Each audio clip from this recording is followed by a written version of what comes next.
Shalom, selamat pagi Bapak, Ibu, dan saudara-saudari yang dikasihi Tuhan. Sebelum memulai aktivitas kita hari ini, mari kita meluangkan waktu sejenak untuk membaca dan mendengar Renungan Harian Toraya edisi Rabu 25 Juni 2025. Mengawali firman Tuhan, mari kita satu di dalam doa.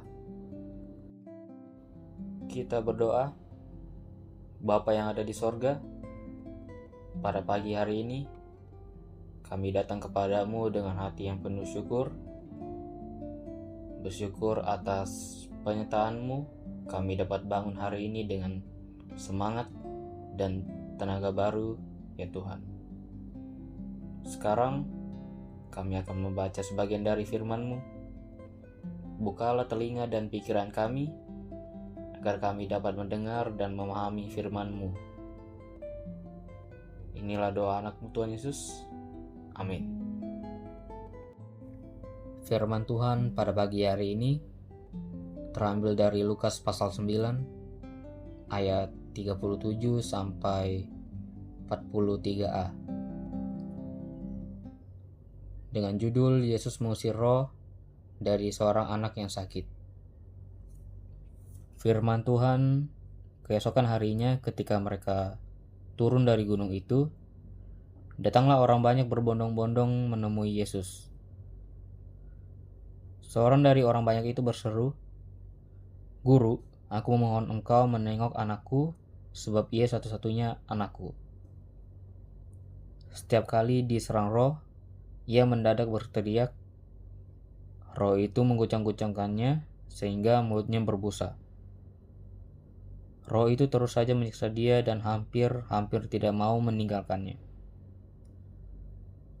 Aku telah meminta murid-muridmu mengusir roh itu, tetapi mereka tidak mampu."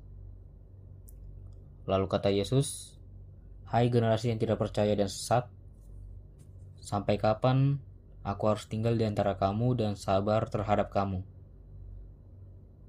Bawa anakmu itu kemari."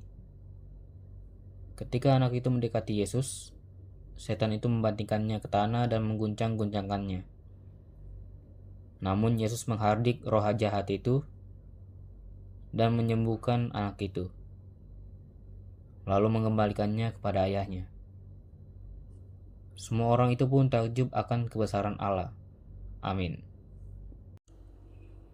Renungan kita pada pagi hari ini berjudul Guru, Tengoklah Anakku.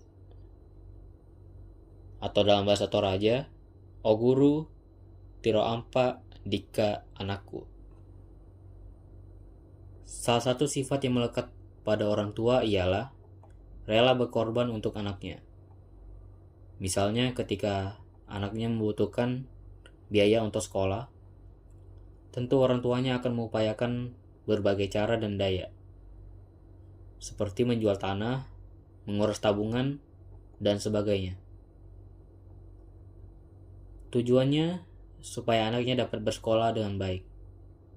Selain itu, jika anaknya sakit, orang tua pasti mengupayakan kesembuhan anaknya. Tidak peduli sebesar dan seberat apa tantangannya, yang terpenting ialah anaknya dapat pulih kembali. Tampaknya hal yang demikian juga terjadi pada zaman Yesus. Ada seorang laki-laki datang menjumpai Yesus dan memohon kepadanya untuk menengok anaknya yang sedang sakit. Menarik untuk memperhatikan tindakan bapak ini. Segala daya dan upaya dilakukan agar anaknya dapat sehat kembali. Bukan hal yang mudah untuk menerobos kerumunan orang banyak saat itu. Ditambah lagi semua orang punya tujuan yang sama, yakni menemui Yesus. Bisa saja dia dipukuli orang ataupun dicaci maki karena menerobos kerumunan. Namun tampaknya itu tidak dihiraukan karena fokusnya ialah pada Yesus yang dipercayainya mampu menyembuhkan anaknya. Itulah iman yang sesungguhnya, yakni ketika seseorang telah percaya dan mempercayakan hidup sepenuhnya kepada Yesus. Hidup ini memang penuh dengan tantangan, suka dan duka silih berganti menghiasi perjalanan hidup. Bahkan terkadang kita berjalan dalam keraguan. Namun, di tengah keraguan dan ketidakpastian hidup, milikilah iman dan percayalah sepenuhnya bahwa Yesus pasti menolong dan menyembuhkan. Jika seorang bapak itu berkata, "Guru, tengoklah anakku," maka dengan iman kita pun hendaknya berkata, "Guru, tengoklah aku." Amin. Menutup firman Tuhan, mari kita berdoa. Bapa yang ada di sorga, kami telah membaca sebagian dari firman-Mu. Terima kasih karena Engkau telah menyertai kami saat membaca dan mendengar firman-Mu sehingga kami dapat memahami dan merenunginya ya Tuhan. Tuhan, setelah ini kami akan melakukan berbagai aktivitas kami masing-masing. Kiranya firman yang sudah kami baca dan kami dengar dapat kami terapkan dalam aktivitas kami hari ini maupun hari esok ya Tuhan. Berkati kami Tuhan Yesus, berikanlah kami kekuatan dan kesehatan untuk menjalani segala aktivitas kami. Tidak lupa juga kami memohon pengampunan atas segala dosa dan kesalahan kami, karena Engkaulah Maha Pengampun, Pengasih, dan Penyayang.